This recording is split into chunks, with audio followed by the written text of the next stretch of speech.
नमस्कार। मुंबई से फिर एक बार आपके सामने मैं हूं रविंद्र जैन, देश और जनता के हित में सदैव तत्पर बात करने वाला आपका अपना। हर रोज वीडियो के माध्यम से जागृति पैदा करने का काम हम करते हैं, लेकिन भारत में और भारत के लोगों की सोच, कुछ लोगों की सोच ऐसी है कि सही रास्ता बताने पर वो गलत कमेंट्स करते हैं, सही बात बताने पर गलत कमेंट्स करते हैं। वो चाहे देशभक्ति की बात हो या देश से मोहब्बत करने की बात हो, लेकिन भारत के कुछ लोग दिमाग से फ्री हुए हैं। वो गलत कमेंट्स करेंगे, काम कुछ करेंगे नहीं, लेकिन फोकट की राय जरूर देंगे। मुंबई एक माया नगरी थी, आर्थिक नगरी थी, बॉलीवुड था। ये था शब्द जो लगाना पड़ता है अभी हमें, इसकी बड़ी वजह है। आप जो अभी देख रहे हैं तो ये बम्बई तो सुंदर है, बहुत खूबसूरत है ये बम्बई। वास्तव में इसको माया नगरी बोला जाएगा, आर्थिक नगरी बोला जाएगा, और ये पूरे हिंदुस्तान की एक ऐसी नगरी है जिसे दौलत वालों का गढ़ बोला जाता है। परंतु दौलत वालों का गढ़ बोला जाता है तो उसी हिसाब से यहाँ पर सुविधाएं भी होनी चाहिए। हमने क्या किया है, और चैनल पता नहीं क्या करते हैं, पैकेज में काम करते हैं। वो नेताओं की जियाजूरी करते हैं, डिपार्टमेंट की जियाजूरी करते हैं। ज़्यादातर जो न्यूज़ के चैनल वाले लोग हैं या पेपर वाले लोग हैं, वो हकीकत को, मुंबई की सच्चाई को या देश की सच्चाई को पट पे लाने का काम नहीं करते हैं। उनकी कलम डगमगा जाती है, रीलें उनकी बनती नहीं है। रीलें कहाँ बनती है और पत्रकारों की कलम कहाँ चलती है? जहाँ पर उनको माल मिलना होता है। ज़्यादातर पत्रकार और रील बनाने वाले माल कमाने में लगे हुए हैं। लेकिन मुंबई की सच्चाई बताइए, मुंबई के लोगों के बारे में जानकारी दीजिए, मुंबई कैसा है उसके बारे में बताइए, मुंबई में क्या चलता है उसके बारे में बताइए।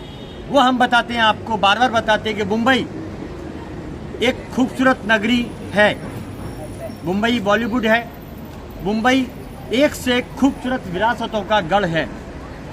वास्तव में मुंबई में एक से एक इमारतें हैं, बड़ा खूबसूरत लगता है मुंबई। और यहाँ का जो हाव भाव है वो ऐसा है कि जो भी मुंबई एक बार आ गया वो मुंबई से नहीं जाता है। चलिए कोई बात नहीं, मत जाइए। लेकिन कुछ सालों से मुंबई की हालत, मुंबई के अंदर की हालत बस से बदतर कर दी है।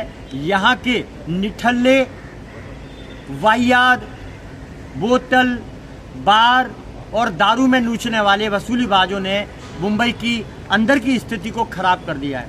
अब कैसे कर दिया है बताते हैं हम आपको।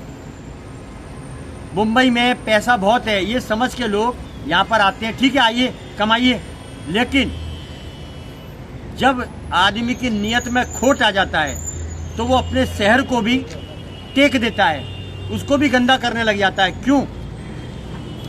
बार बोतल के नशे ने, बार बोतल वसूली के नशे ने कुछ लोगों को जो शासन प्रशासन में बैठे हुए हैं, उन्होंने बम्बई को भ्रष्ट कर दिया है। इसका सीधा उदाहरण हम आपको देते हैं।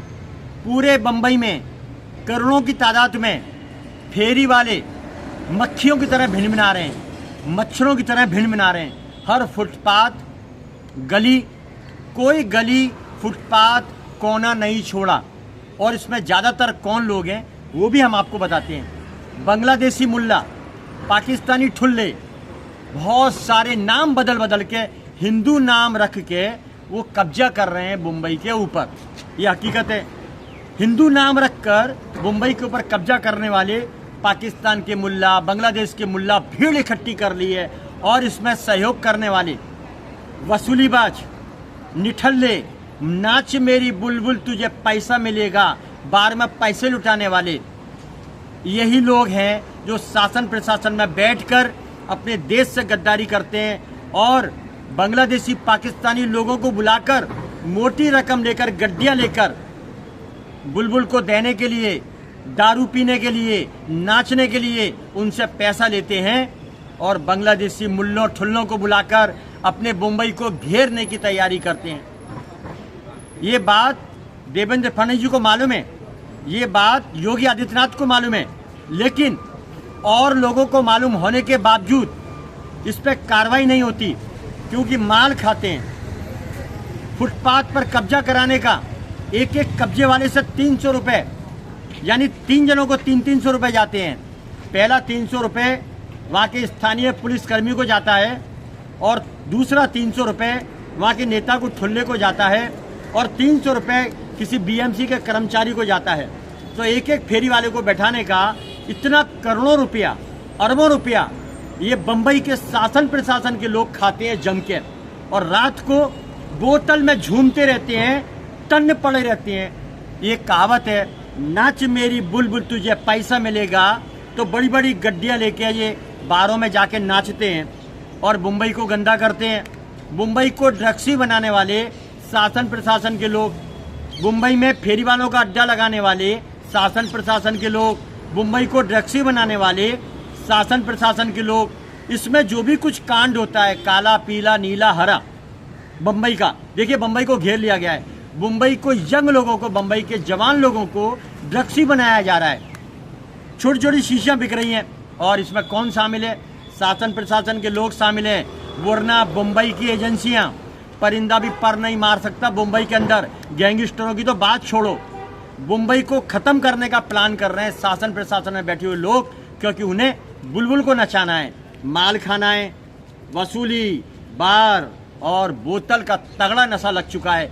जैसे मुगलों ने लूटा, अय्याश मुगलों ने भारत को लूटा, उसी तरह आज यहाँ के लोग, शासन प्रशासन में बैठे हुए लोग, सत्ता पर बैठे हुए लोग अपनी पावर का गलत उपयोग करते हैं, देश से गद्दारी करते हैं। मेरा देवेंद्र फडणवीस से विनती करता हूँ और मुंबई हाई कोर्ट से विनती करता हूँ, इन्हें योगी स्टाइल में ठोक दो, सीधा ठोक दो, नरक पहुंचा दो, तारीख नहीं फैसला कर दो।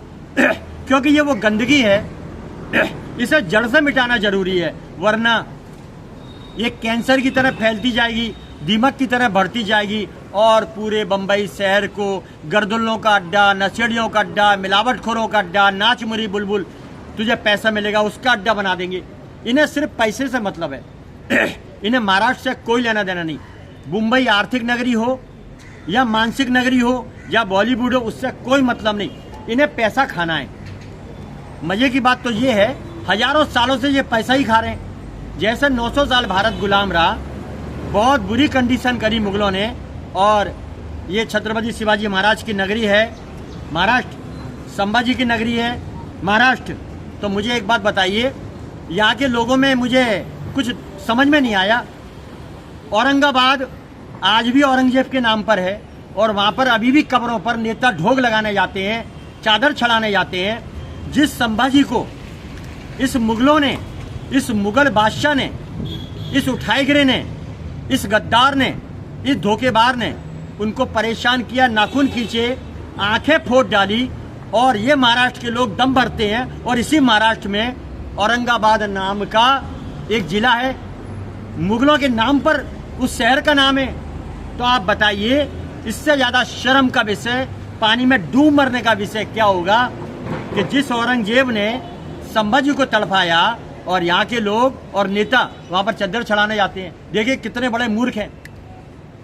औरंगाबाद मुगलों की कब्र पर चद्दर चढ़ाने जाते हैं यहाँ के लोग और यहाँ के नेता। अब आप अंदाज लगा लीजिए कैसे, कितने मूर्ख हैं। देखिए कितने बड़े मूर्ख हैं, इनका खून ही नहीं खोलता है। हमारा खून तो खोलता है, क्योंकि हम राजस्थान के उस जिले से हैं, उस स्थान से है जहां पर वीरों ने जन्म लिया, योद्धाओं ने जन्म लिया। तो महाराष्ट्र भी छत्रपति शिवाजी महाराज जैसे, संभाजी जैसे योद्धाओं का एक शहर है। यहाँ का इतिहास बड़ा अनोखा है। मुगलों को धूल चटाने वाला संभाजी महाराज, छत्रपति शिवाजी महाराज अकेले काफी थे मुगलों के लिए। हजारों मुगलों को काट दिया, गाजर मूली की तरह दौड़ा दिया, सालों को कुत्ते बिल्ली की तरह। आज उसी शहर में औरंगाबाद नाम है, औरंगाबाद में उस मुगल की कब्र है। आखिर शर्म आनी चाहिए, साफ करो। किसी भी मुल्ला के नाम पर, औरंगजेब के नाम पर, मुगलों के नाम पर अपने भारत में कोई भी स्थान नहीं होना चाहिए। दिल्ली में देखिए, Tughlaq road, Mughal road, Akbar road, Badshah road, Shahjahan road, Mumtaz road. अरे वाह, अरे भारतीयों, अरे हिंदुस्तानियों, इतना जुल्म सहने के बावजूद भी आप उसी में जी रहे हैं। हमारे इतिहास को तोड़ मरोड़ के लिखा गया है, क्योंकि हम जानते हैं 1947 के बाद से जब भारत आज़ाद हुआ तो यहाँ पर भी नेता भी मुगलों टाइप के हुए, मुगल टाइप के। नो गारंटी, चाइना माल की तरह खाओ पियो ऐश करो, खाओ पियो ऐश करो, पड़े रहो और बुलबुल को नचाते रहो। उन्हें भारत की चिंता ही नहीं है। भारत के इतिहास को खराब कर दिया इन्होंने।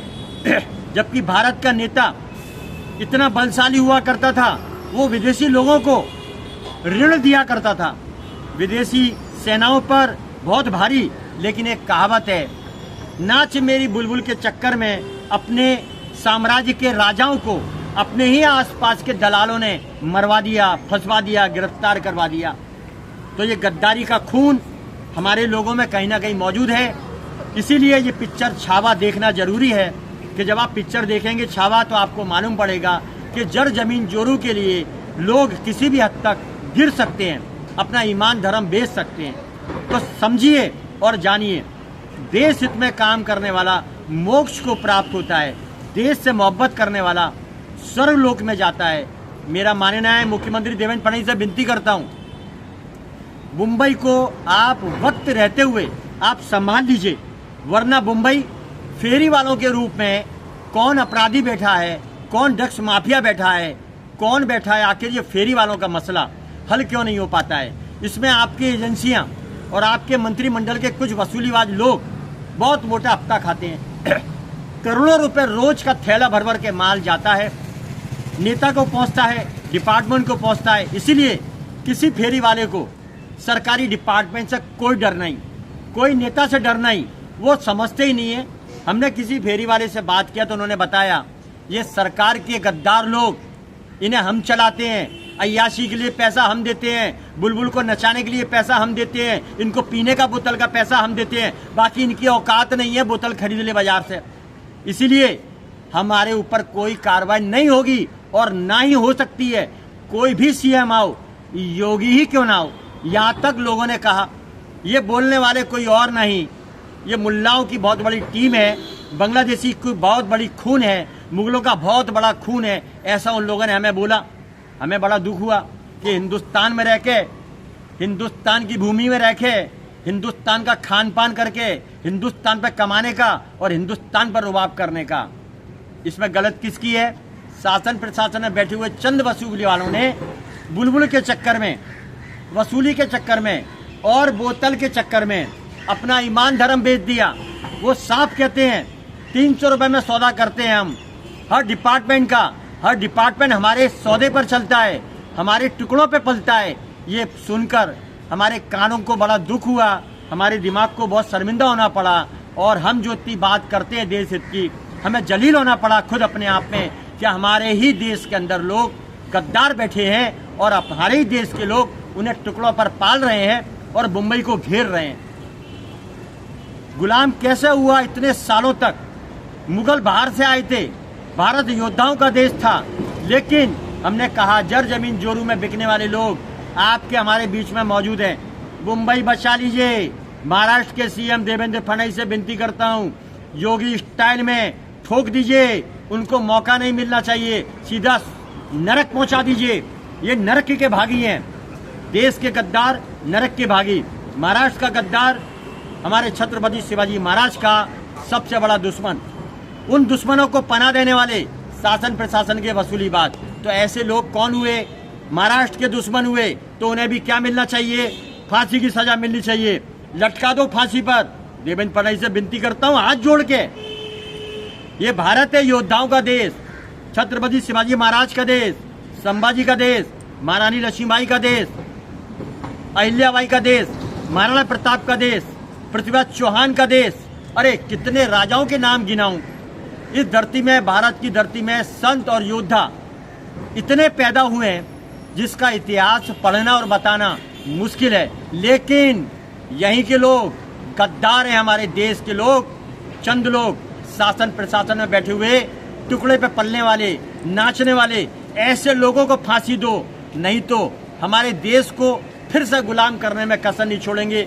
बम्बई बचा लीजिए, देवेंद्र फडणवीस से विनती करता हूं, और मुंबई हाई कोर्ट से विनती करता हूं, शासन प्रशासन में जो वसूलीबाज हैं उनको फांसी जब तक नहीं दी जाएगी, पूरे देश में संदेश सही जाना चाहिए कि हम और हमारा कानून देश हित में काम करता है, राष्ट्र हित में काम करता है। हम देश के वो वफादार हैं जो गद्दारों को ठोकने का काम करते हैं। हमें तारीख पसंद नहीं, फैसला करते हैं।